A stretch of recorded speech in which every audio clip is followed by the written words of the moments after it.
It's the home of Pixar, Pete's Coffee, and America's Bicycle Mayor.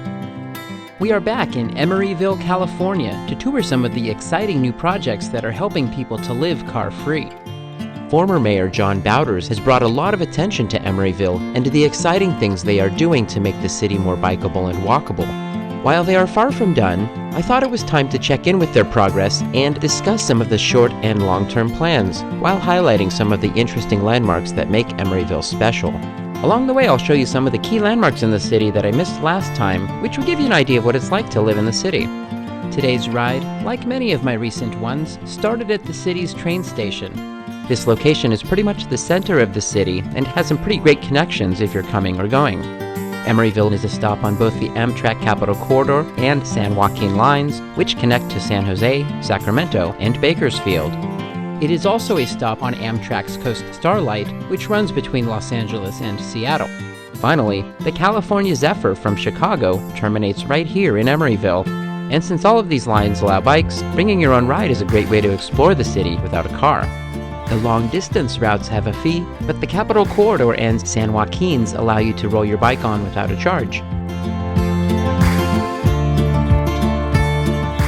While the two previous videos spent time on Shellmount and Powell Streets, this one will stay on the east side of the train tracks. The route for this trip is going to make a loop through the eastern part of town and cross paths with us right here. Then it will continue north on the Emeryville and 9th Street Greenways. In a follow-up to this video, I'll show you how to connect to the Ohlone Greenway in Berkeley.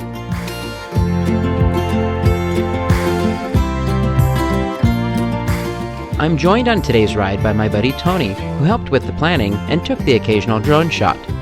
It was his idea to take a birthday ride on the Half Moon Bay Coastal Trail, which I posted as a fun day trip from the Bay Area.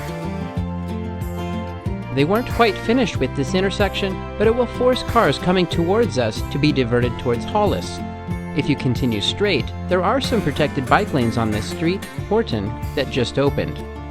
They also just finished some on 53rd, and this is where we are turning. These 2 blocks of raised bike lanes were recently completed by the developer of a nearby office complex and continue on a bike boulevard up to our next landmark, Emory High School. This is becoming the gold standard in the Bay Area, and I'm thrilled to see this type of treatment on the street. While protected lanes are great and seem to be an easier retroactive fix, the bike lanes up on the sidewalk are closer to the Dutch approach and are easier to add when designing a street from scratch. Alameda Point has been smart about this approach, as the former Navy base is converted into mixed-use neighborhoods. In cases like this one, these modifications can be included when a developer is getting a project approved. After the 2 blocks of raised protected lanes, we are dumped onto a shared bike lane boulevard that does have a few other improvements worth mentioning. This crosswalk is raised and the distance is shortened by concrete bulb outs, and there are speed cushions up ahead. But the contrast is striking and feels less safe overall. And that's important because there are some community facilities ahead that are used by residents of all ages. We will be riding on all 3 accessible sides of the complex, and the bike facilities are all very different.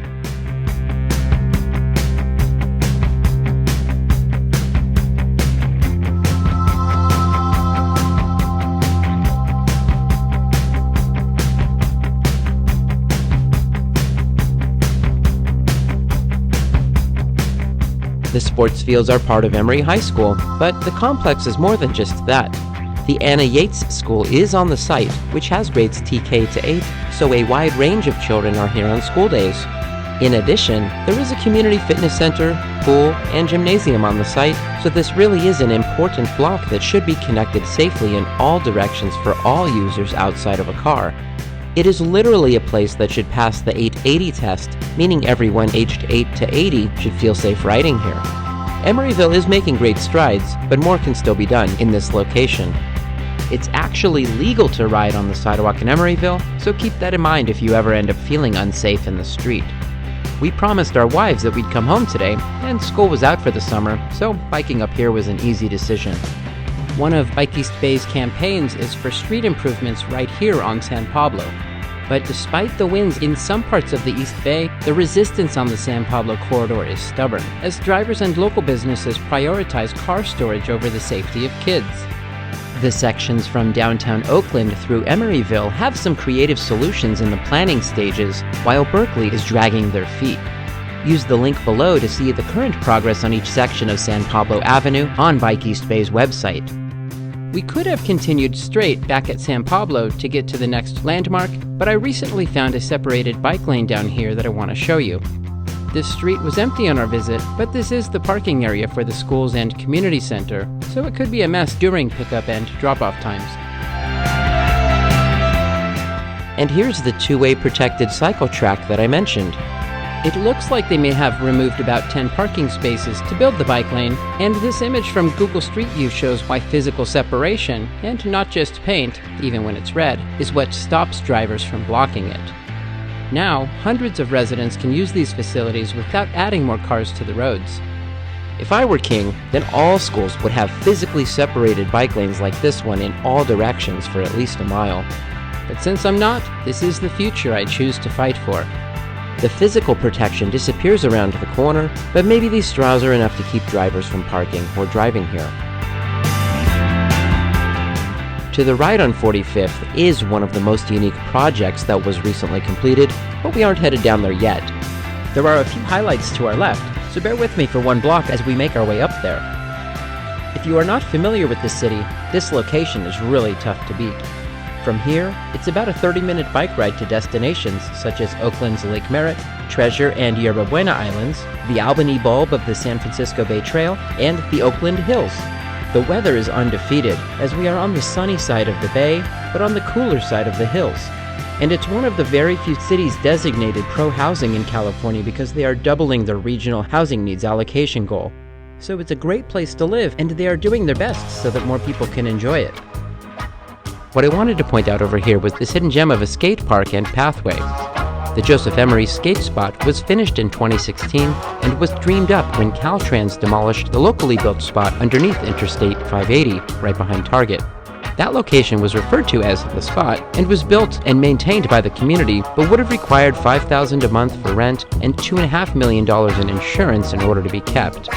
Vans, Zoomies, the Tony Hawk Foundation, and Thrasher Magazine all donated money for the Emery skate spot.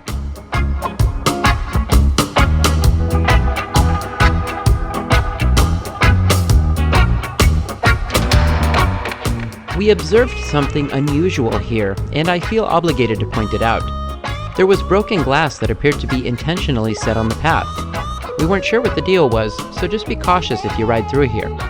The skate spot sits on the eastern border of Pixar Animation, which opened in 2000. This is Emeryville's largest employer with just over 1,000 workers. There are two main buildings on the campus, the original one being renamed the Steve Jobs Building after he passed away, as it was he who purchased George Lucas's computer division in 1986 and established Pixar as its own company following his exit from Apple the previous year.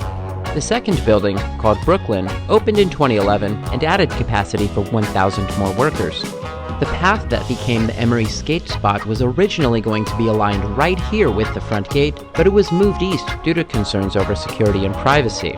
The campus has an amphitheater, a soccer field, a jogging trail, a garden of both native and exotic plants and trees, and a statue of Luxo Jr., the cute, bouncy lamp.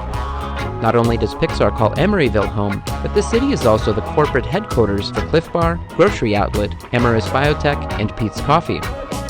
Over on the left is Emeryville's Town Hall, where all you Yimbys can speak up in favor of more housing and safer streets. You'll likely need to act fast if you want to see America's Bicycle Mayor in action, currently as a council member, because Mr. Bauters is running for a county supervisor seat in November. While America's Bike Mayor no longer holds the namesake office, Emeryville's current mayor, Courtney Welch, is carrying the torch and continuing the work to make the city bikeable for all. Hollis Street is probably the least friendly for bikes, so you should use a parallel one if you ever find yourself on it. We are going out to 40th Street for just a block so you can see what biking on this main thoroughfare is like. If you go left for 1 mile, then you will arrive at MacArthur BART. There are unprotected lanes the whole way, and closer to the station there is some green paint right down the middle of the lane. This is a really valuable connection to BART, but I would only recommend this route for those comfortable riding next to fast-moving traffic. This other direction turns into Shellmound, so it is an alternative way of getting to IKEA, Bay Street, and the Bay Bridge Trail. Later this year, the road in this direction will be getting a two-way cycle track from Adelan to IKEA. A second phase is seeking funding, and it would continue from IKEA to the cycle track at Christie Avenue, and this would be considered a leg of the Bay Trail.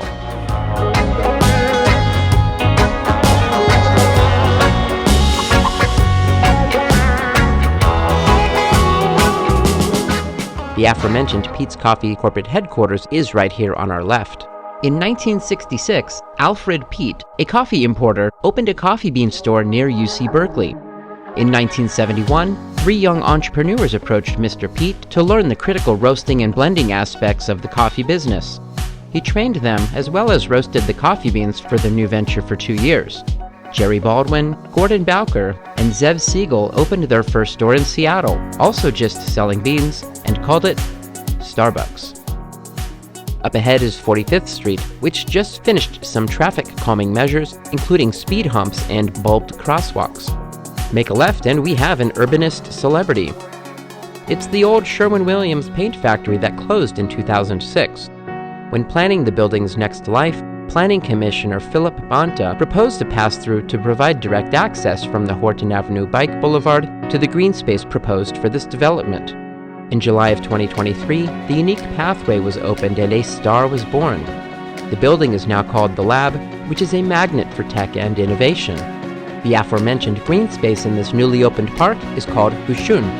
This 3-acre park has an open green space, a playground for smaller children, and a basketball hoop. Unfortunately, there is no shade until the trees grow, but they do have water and a restroom. The park connects to the Emeryville Greenway, which is a 1.5-mile multi-use path that from here goes north until the city's border with Berkeley. I'm going to take you the full length of it so you can get a feel for the trail.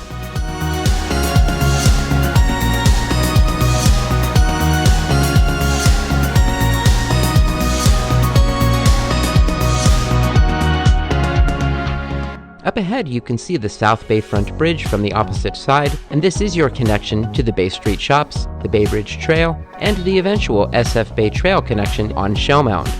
My other 2 videos in Emeryville started in this area. The first one shows you how to get to the Bay Bridge, almost exclusively using off-street trails. The only part that isn't off-street is the initial section, which is part of the Shellmound and 40th Street upgrades I mentioned a few minutes ago. The second video shows you how to get to the Bay Trail northbound and ends at the Emeryville Marina. If you haven't already, then subscribe to see the newest Bay Area videos once they are published. At the foot of the bridge is this nice new little dog park, but on Google it said it has been closed since the spring of 2024. I went up and checked, and one of the 2 sections was actually open.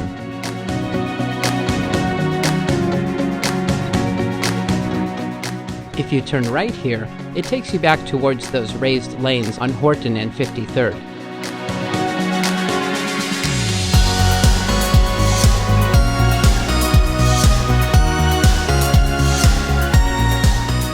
Take this ramp to go to the South Bayfront Bridge.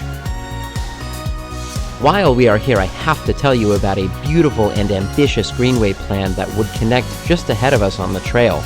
The Shattuck, Adelan, Stanford Greenway Vision Plan imagines a series of linear parks on what is currently 3 miles of streets.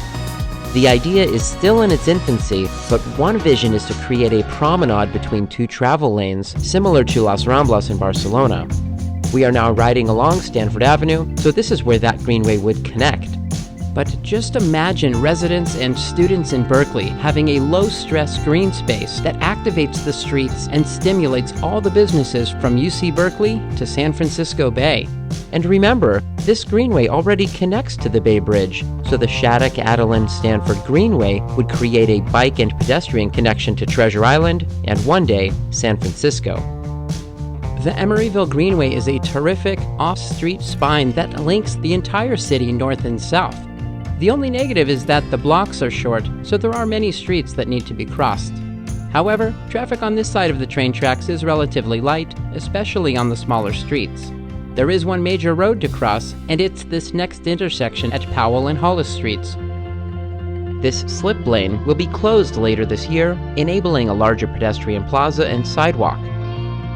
Eventually, a diagonal crossing of the intersection will be added for a direct connection along the Greenway.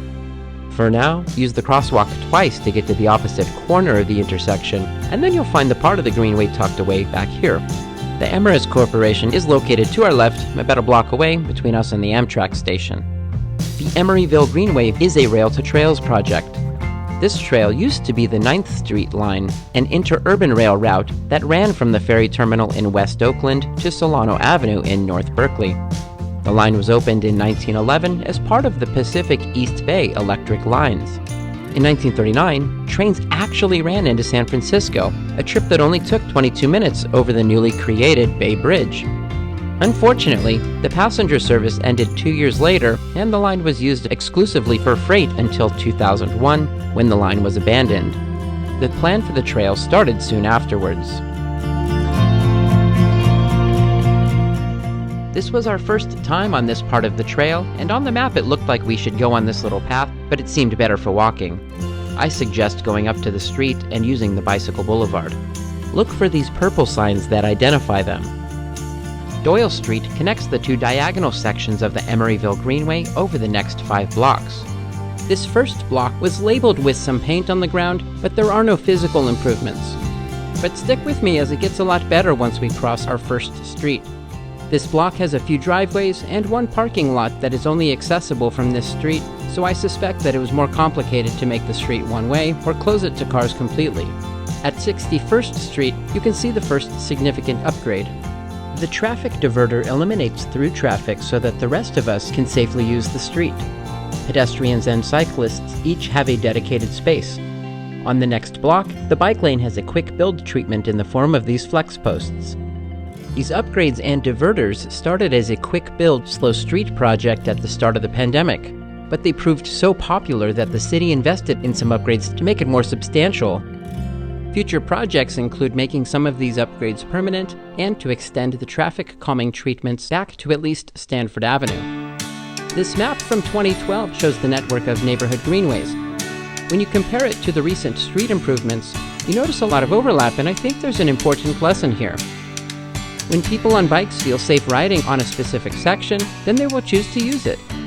Temporary measures like what was done here on Doyle may not pass the 880 test initially, but they can attract enough users to show the city that there is demand for a permanent safe bike route. If it is safe enough that early adopters and confident riders use it more often, then it can provide advocates with evidence that there is demand for the route and that investment in permanent treatment is needed. Cliff Bar & Company is down 66th, just over a block and on the left. The company has been known to financially incentivize workers to commute by bike, and this greenway is a vital resource that makes it possible. Several neat features of the greenway are the raised crosswalks with flashing beacons that are activated by sensors that detect approaching bikes. Separate sensors closer to the crosswalks activate the lights for pedestrians.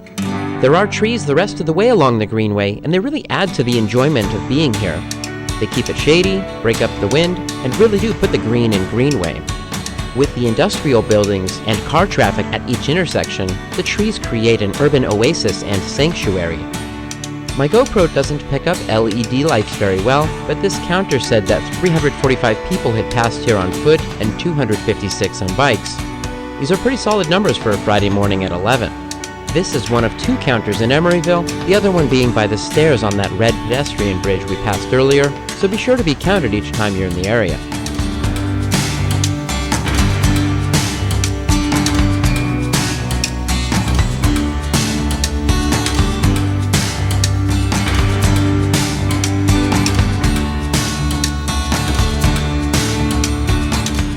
I want to extend a special thanks to Robert Prince of Bike East Bay for sharing his incredible knowledge of active transportation in the Bay Area. Thanks also to Mayor John Bauters for his leadership in promoting an active outdoor life and helping to build streets that facilitate one. And finally, thanks to Tony Ouyang for being a good friend and for tagging along on these adventures. How does Emeryville's new infrastructure compare to your city? Are there lessons that can be applied to your city's approach to safe streets? Do you have any suggestions for improving what they are doing here in Emeryville? Start a conversation in the comments. The 9th Street Greenway might be the shortest greenway in the world. At 500 feet, it's just this short stretch to the Water Tower and Berkeley Bowl West. While on its own it's not much to brag about, the connection to the Emeryville Greenway creates a car-free connection for Emeryville residents to this grocery store. Take a second to press the like button if you have enjoyed the video. Click the card to see how you connect from here to the Ohlone Greenway in Berkeley. You can also find links to other videos taking you to the Bay Bridge and separately the Emeryville Marina. Enjoy the journey. I'll see you on the next Greenway.